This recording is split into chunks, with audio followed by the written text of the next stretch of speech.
નમસ્કાર બાળ મિત્રો, આજે આપણે એકમ નંબર 10 પૃથ્વીના આવરણનો અભ્યાસ કરીશું. બાળ મિત્રો, તમારો પણ એક પરિવાર કે કુટુંબ હશે જેમાં તમારા મમ્મી, પપ્પા, ભાઈ, બહેન, દાદા, દાદી વગેરેનો સમાવેશ થતો હશે. જેમ તમારું એક કુટુંબ કે પરિવાર છે ને, એવો જ એક પરિવાર કે કુટુંબ સૂર્યનું છે, જેને આપણે સૌર પરિવાર કહીએ છીએ. આપણા કુટુંબના સભ્યો કેટલા છે એના નામ જાણવા હોય તો આપણે રેશન કાર્ડ દ્વારા જાણી શકીએ છીએ.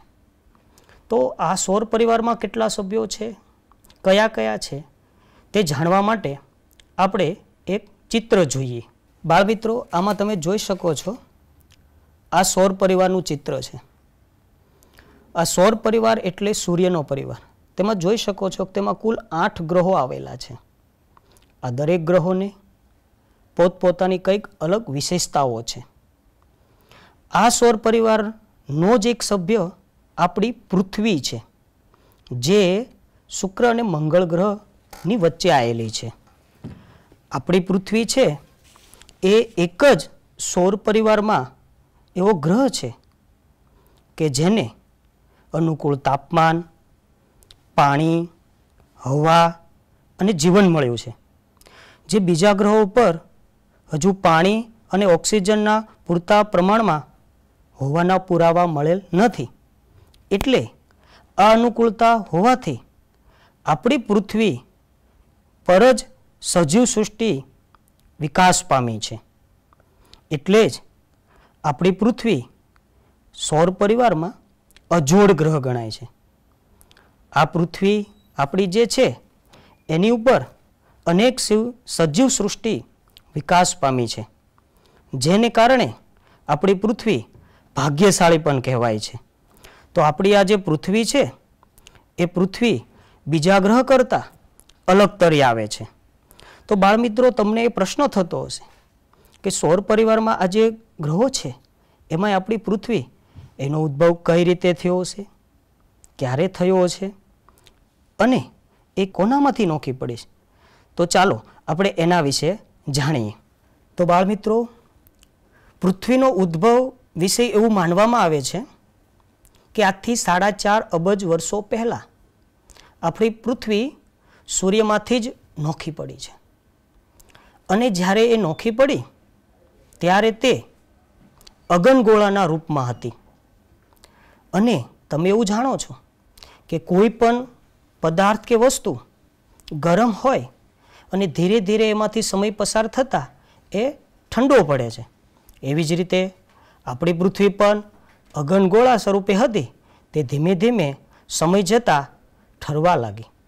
અને એ પૃથ્વી ઠરતા તેના ઉપર કેટલાક તત્વો ઘન સ્વરૂપે તો કેટલાક તત્વો વાયુ સ્વરૂપે અસ્તિત્વમાં આવ્યા. અને આમ ધીમે ધીમે પૃથ્વીનું એક ચોક્કસ સ્વરૂપ આકાર પામ્યું. તો આ જે અગનગોળોની જે આપણે વાત કરી એ કેવો દેખાતો છે તેના માટે આપણે એક ચિત્ર જોઈએ. બાળ મિત્રો, આ ચિત્ર જે તમે જુઓ છો એ અગનગોળાનું છે. એટલે કે જ્યારે આપણી પૃથ્વી સૂર્યમાંથી નોખી પડી ત્યારે એ કંઈક આવી દેખાતી હતી અને ધીમે ધીમે ઠંડી પડી પછી એનું જે સ્વરૂપ રચાણું એનું વિશે આપણે હવે આગળ વાત કરીએ. તો આ પૃથ્વીનું સૌ પ્રથમ જે તત્વોએ ઘન સ્વરૂપ ધારણ કર્યું એ માટી અને ખડકોનું બનેલું હતું, જેને આપણે મુદાવરણ તરીકે ઓળખીએ છીએ. ત્યાર પછી જે તત્વોએ પ્રવાહી સ્વરૂપ ધારણ કર્યું અને એ તત્વો ધીમે ધીમે પૃથ્વીની સપાટી પર આવેલા નીચાણવાળા ખાડાઓમાં પાણી સ્વરૂપે ભરાતા સમુદ્રો બન્યા, જેને આપણે જલાવરણ તરીકે ઓળખીએ છીએ. અને પૃથ્વીના જે સ્વરૂપો વાયુ સ્વરૂપ ધારણ કર્યું અને તે પૃથ્વીની સપાટી પર ચારે બાજુ હવાના સ્વરૂપમાં ફેલાયેલા છે, તેને આપણે વાતાવરણ કહીએ છીએ. આમ રહેવા માટે જમીન એટલે કે મુદાવરણ, પીવા માટે પાણી એટલે કે જલાવરણ અને શ્વાસ લેવા માટે વાતાવરણ મળી રહેતા આ પૃથ્વી સપાટી પર એક ચોથું જે આવરણ અસ્તિત્વ પામ્યું એને આપણે જીવાવરણ કહીએ છીએ. આમ આ જે 4 આવરણો અસ્તિત્વમાં આવ્યા એ પૃથ્વી પરના ચાર આવરણોનું આપણા માનવ જીવન સાથે બહુ નજીકનો સંબંધ રહેલો છે. આપણે આ પૃથ્વીના ચાર આવરણનો એક ચાર્ટ જોઈએ. બાળમિત્રો, આપણે ટીવી સ્ક્રીન ઉપર જોઈ જ રહ્યા છીએ કે પૃથ્વી ઉપર ધીમે ધીમે જે ચાર આવરણ અસ્તિત્વમાં આવ્યા તેમાં સૌ પ્રથમ મુદાવરણ એટલે કે જે ઘન પદાર્થનું બનેલું હતું તે, બીજું આવરણ જલાવરણ જે પ્રવાહી સ્વરૂપનું બનેલું હતું તે, અને ત્રીજું આવરણ વાતાવરણ છે. અને આ ત્રણેય આવરણોને કારણે જે ચોથું આવરણ અસ્તિત્વમાં આવ્યું તેને આપણે જીવાવરણ કહીએ છીએ. આ ચારેય આવરણોએ સંયુક્ત રીતે પૃથ્વી સપાટી પર એક વિશિષ્ટ ભૌગોલિક પરિસ્થિતિનું નિર્માણ કર્યું, જેને આપણે હવે એક ચિત્ર દ્વારા સમજીએ. તો બાળ મિત્રો, તમે ટીવી સ્ક્રીન ઉપર જોઈ શકો છો કે અહીં પૃથ્વી પર આવેલા ચારેય આવરણો દેખાઈ રહ્યા છે. સૌ પહેલાં ઘન પદાર્થો એટલે કે ડુંગર, પર્વત, મેદાનો, એનું આ મુદાવરણ છે, જેનો સંબંધ પણ માનવ જીવન સાથે જોડાયેલો છે. બીજું આવરણ જલાવરણ જે જળ રૂપે નદી, તળાવ, સમુદ્ર રૂપે રહેલું છે, એનું પણ સજીવ સૃષ્ટિ સાથે સંબંધ છે. અને ત્રીજું આવરણ જે તમે જોઈ રહ્યા છો એ વાતાવરણ છે, જેનો સંબંધ પણ જીવાવરણ સાથે છે. આ મુદાવરણ, જલાવરણ અને વાતાવરણને કારણે જે ચોથું આવરણ અસ્તિત્વમાં આવ્યું એ જીવાવરણ, જેમાં તમે પશુ, પંખી, પ્રાણી, વનસ્પતિ અને માનવ જીવનનો સમાવેશ થાય છે. આમ કહેવામાં આવે છે કે પૃથ્વી ઉપર મુદાવરણ, જલાવરણ, વાતાવરણ અને જીવાવરણના જ સંયુક્ત આવરણ છે તેને પર્યાવરણ તરીકે ઓળખવામાં આવે છે. આમ આ પૃથ્વી પર ચારેય આવરણો ખૂબ મહત્વના છે, જેના વિશે આપણે હવે ચર્ચા કરીએ. તો બાળ મિત્રો, આપણે પૃથ્વીના ચાર આવરણો પૈકી સૌ પ્રથમ મુદાવરણનો પરિચય લઈએ. સૌ પહેલાં આપણે મુદાવરણના અર્થથી પરિચિત થઈએ. તો મુદાવરણનો એક સામાન્ય અર્થ એવો થાય છે કે આપણે પૃથ્વીના જે ભાગ ઉપર વસવાટ કરીએ છીએ તે ભાગને મુદાવરણ તરીકે ઓળખવામાં છે. તો બાળ મિત્રો, તમે જાણો છો કે આપણે જે ઘર, મકાન બનાવીએ છીએ એ જમીન ઉપર બનાવીએ છીએ, એટલે આપણે તેના પર વસવાટ કરીએ છીએ. બીજો અર્થ આપણને એનો શાબ્દિક અર્થ મળે છે કે મુદા શબ્દનો અર્થ માટી અને આવરણ એટલે પડ. તો સામાન્ય અર્થ એવો થયો કે માટીનું પડ એટલે મુદાવરણ. તો આપણે બધાએ માટી પણ જોયેલી છે અને એનું પડ પણ જોયેલું છે, એટલે માટીનું પડ એ મુદાવરણ છે. આ મુદાવરણ બાળ મિત્રો શેનું બનેલું છે એની સાથે પણ એક વ્યાખ્યા જોડાયેલી છે, એનાથી પણ આપણે પરિચિત થઈએ.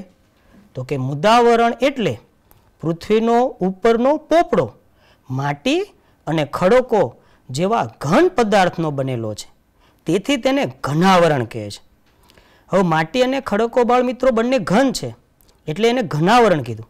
પણ એ જે આવરણ બન્યું છે એમાં ખડકો રહેલા હોવાથી એના બીજા બે નામ આપણને જાણવા મળે છે. એટલે કે મુદાવરણને શિલાવરણ પણ કહેવાય છે અને ખડકાવરણ તરીકે પણ આપણે ઓળખીએ છીએ. આમ મુદાવરણનો સામાન્ય અર્થ માટી સાથે જોડાયેલો છે. બાળમિત્રો, તમારા પણ ઘણા હુલામણા નામ હશે, એમ અહીંયા આપણને પણ મુદાવરણના ઘણા હુલામણા નામ જાણવા મળે છે, જે આપણી માટે જરૂરી છે. દાખલા તરીકે મુદાવરણ એટલે ઘનાવરણ, શિલાવરણ અને ખડકાવરણ.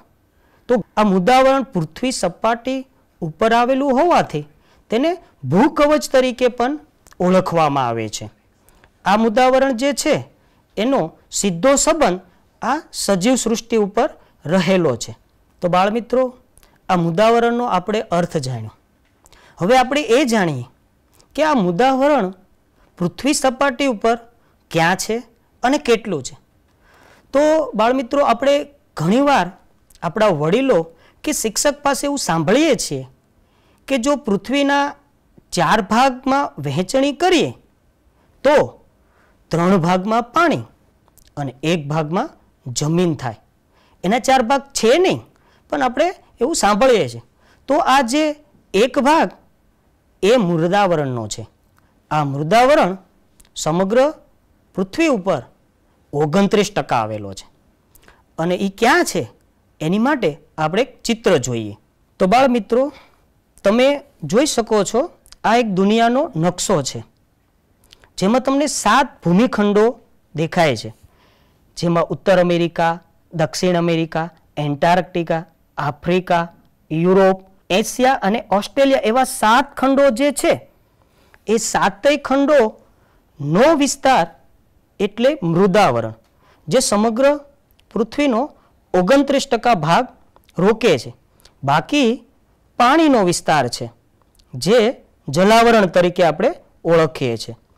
આ મૃદાવરણ સમગ્ર પૃથ્વી ઉપર જલાવરણની તુલનાએ ઓછું છે અને આપણા સજીવ સૃષ્ટિ માટેનું મહત્વનું છે.